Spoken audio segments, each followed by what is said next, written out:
ये बताइए साहब, राघोपुर से आज नॉमिनेशन दाखिल किया है तेजस्वी ने। उनके बराबर में लालू जी बैठे हुए थे, बराबर वाली सीट पर फिर राबड़ी देवी बैठी हुई थी। जो इनके महागठबंधन के दूसरे सहयोगी हैं कांग्रेस, राहुल गांधी की तो छोड़ दीजिए, प्रधानमंत्री नरेंद्र मोदी जब वाराणसी से नॉमिनेशन दाखिल करते हैं तो उनके सभी घटक दल वहां पर मौजूद रहते हैं। चलिए छोड़ दीजिए, इंडिया गठबंधन का कोई नहीं गया, कांग्रेस से भी राहुल गांधी नहीं गए तेजस्वी के नॉमिनेशन पर। इसका मतलब सीधा सा ये है कि वो ये मैसेज देना चाहते हैं कि हम तेजस्वी को मुख्यमंत्री का चेहरा मान ही नहीं रहे हैं।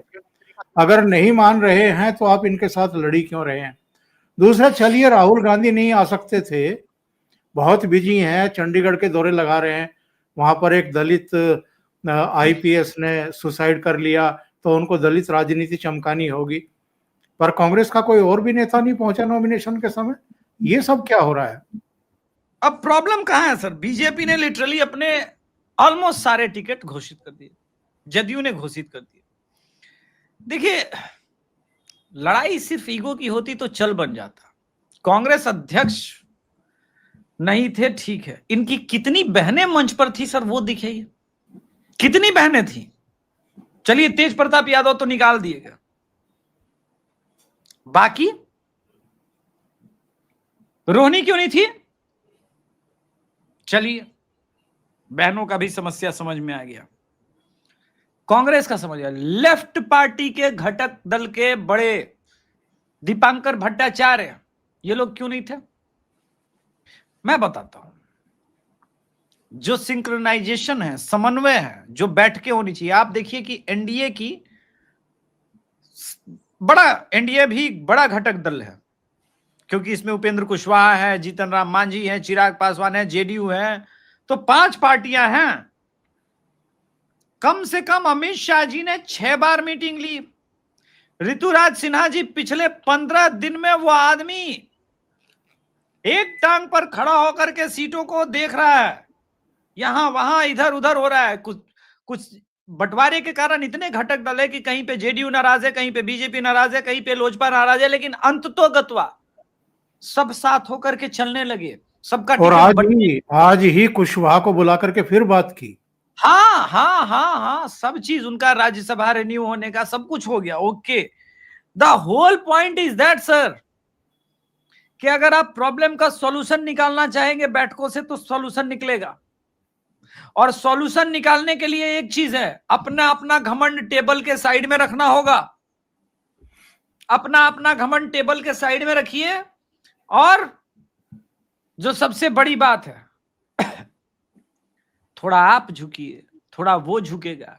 गठबंधन धर्म ऐसे होता है सर।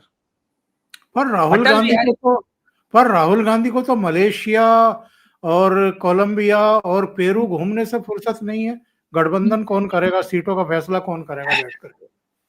नहीं, वो तो हो ही गया है ना कि भाई जो कांग्रेस के यहाँ के जो प्रभारी बनाए गए हैं वो लोग काम देखेंगे, कांग्रेस अध्यक्ष लोग देखेंगे। इंपॉर्टेंट ये नहीं है। अगर समन्वय बनाना होता तो वहां से वो चंडीगढ़ नहीं होते, वहां से वो बिहार होते, कि भाई क्या चल रहा है क्या। अब देखिए, पप्पू यादव जी अपमान का घूंट पी करके भी कांग्रेस में रहे हैं। जिस दिन मौका मिलेगा राजद से बदला निकालेंगे या नहीं निकालेंगे, अब वो टाइम आ रहा है।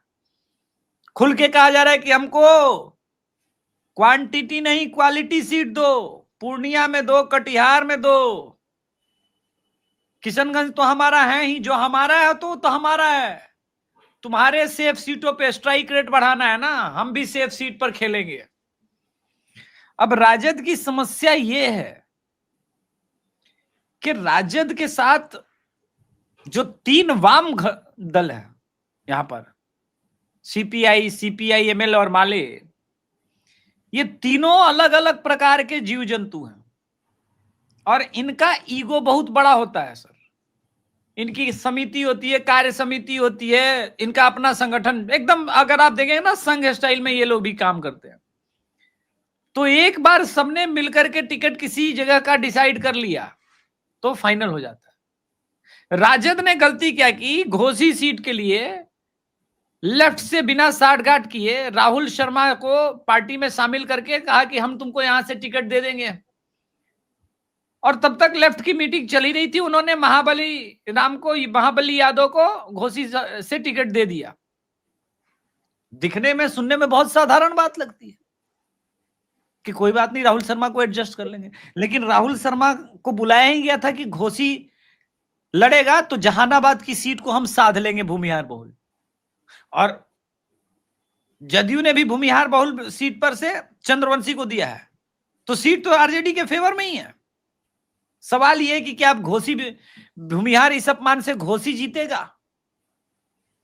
वो हरा देगा, बोलेगा हमारा दोनों परंपरागत सीट से भूमिहार उठ जाएगा तो हम क्या करेंगे? तो राजनीति सर ऐसे नहीं होती बिहार में, हर सीट का अपना समीकरण है। अब मैं आपको बताता हूं, बीजेपी ने भी गलतियां की, ऐसी नहीं है। अपने परंपरागत सीटें छोड़ी और सहयोगियों को दिया। अब एक सीट पर गड़बड़ी होने के कारण ये लोग 3 सीट हारने के कंडीशन में। ऐसा नहीं कि बीजेपी भी बहुत अच्छे पोजीशन पे है या एनडीए, मैंने अभी बताया कि जहानाबाद ये हारेंगे। इसी प्रकार से सासाराम में एकाध विधानसभा सीट बीजेपी खाली लड़ेगी। चैनपुर, सासाराम, दिनारा, नोखा, डेरी, काराकाट, हर एक सीट सहयोगी को दे दिया, पूरा पार्टी ही आउटसोर्स कर दिया। अब आप देखिए कि इसका प्रभाव क्या है।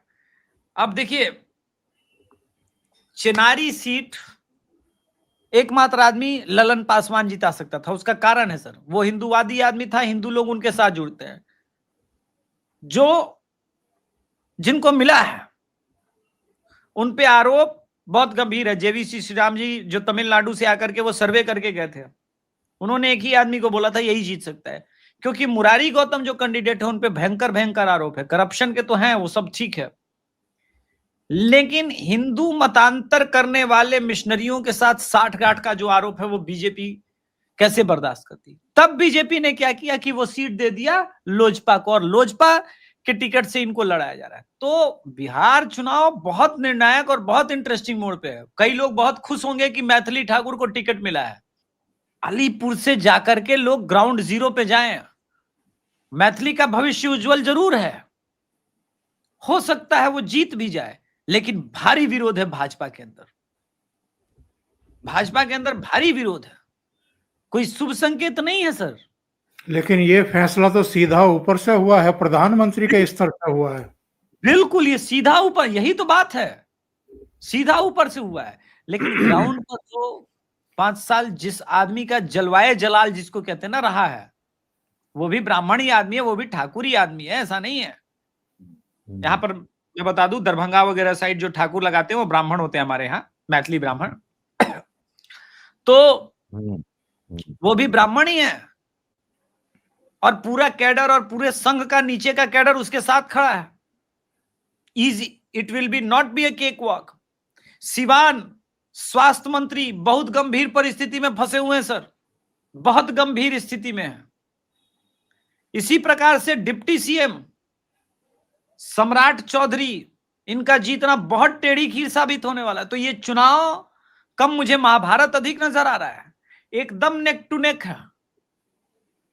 और प्रशांत किशोर आप तो देख ही रहे कैसे कैसे कैंडिडेट उतार रहा है। जहां पर इन्होंने राजपूत उतारा है उसके ठीक अपोजिट इन्होंने ब्राह्मण उतारा है।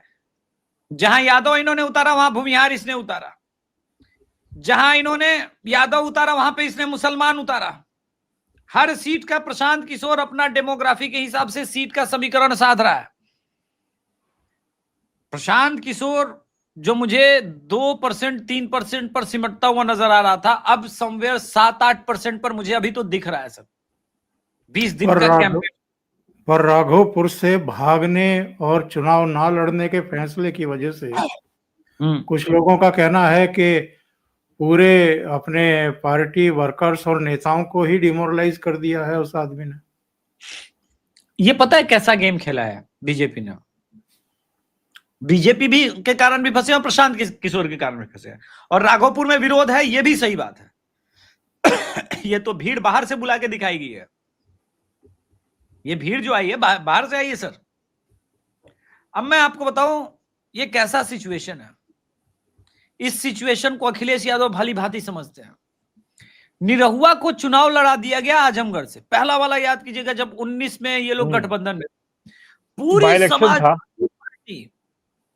पूरी समाजवादी पार्टी का फोकस था कि आजमगढ़ तो जीतना है, अखिलेश भैया को जिताना है। पूरी समाजवादी पार्टी अखिलेश भैया को ही जिताती रहेगी और बाकी सीटें हार गई। बीजेपी ने स्ट्रेटेजी में जीत और हार को, बीजेपी कई लेयर में काम करती है। टिकट 19-20, अभी मैं आ रहा हूं उस चीज पे ही, टिकट 19-20 भी बीजेपी का हो जाएगा ना, फिर भी क्लोज फाइट में वो निकाल ले जाएगी, उसकी संभावना 90% है। राजद और जैसे लोगों के साथ या लेफ्ट के साथ या कांग्रेस के साथ है, टिकट 19-20 हुआ है ना, नहीं निकाल पाएंगे, वो 19-20 के कारण हार जाएंगे। क्यों? क्योंकि समीकरण साधना। अब देखिए, पाटलिपुत्र लोकसभा चुनाव रामकृपाल यादव जी हार गए, लेकिन विधानसभा चुनाव में रीतलाल यादव के अगेंस्ट आज उनको टिकट दे दिया गया है। आईपीएस आनंद मिश्रा, असम वाले कैडर वाले, ये बक्सर से पिछली बार लोकसभा में निर्दलीय लड़े थे, इस बार बीजेपी ने उनको बक्सर से विधानसभा का टिकट दे दिया। अब ये आदमी जीत जाएगा। बक्सर जो पिछले 2 बार से ये लोग हार रहे थे, बक्सर जीतेंगे। तो समीकरण को अलग ढंग से साधा। आज शाहपुर से राकेश ओझा को टिकट मिल गया है, राकेश ओझा भी जीतेगा। आरा वाला सीट भी बीजेपी का निकलेगा। तो 2015 और 20 में जो मेजर शाहाबाद की सीटें कुछ कुछ हारी थी, कुछ कुछ जीतेगी, और उधर वो जो सासाराम वाला जोन है, वो हमेशा की तरह ये लोग गलती की है, वरना ये इसमें भी 4 सीटें जीतते, ये लोग हारेंगे। अगर एक जीतेगी बाकी सब। तो ये जो सीटें हैं, अब राजद कहां से कैंडिडेट देगा, कांग्रेस कहां से कैंडिडेट देगा, क्योंकि टाइमिंग कहां बचा सर, 20 दिन का मात्र समय है। एक पॉइंट आपने ध्यान दिया सर, एनडीए की इतनी सीटें खड़ी हो गई, इसको कहते हैं भाजपाकरण, राष्ट्रवादीकरण। कितने मुसलमान कैंडिडेट हैं सर, कितने मुसलमान कैंडिडेट है? मैं यह विश्वास नहीं हो रहा है लोगों को कि जेडीयू से मुस्लिम कैंडिडेट नहीं है। सब हक के पक्के हैं। लोजपा से नहीं है, उपेंद्र कुशवाहा की पार्टी से नहीं है, हमसे नहीं है। 80% सीटें अनाउंस हो गई हैं। सबने तय कर लिया है, सबने तय कर लिया।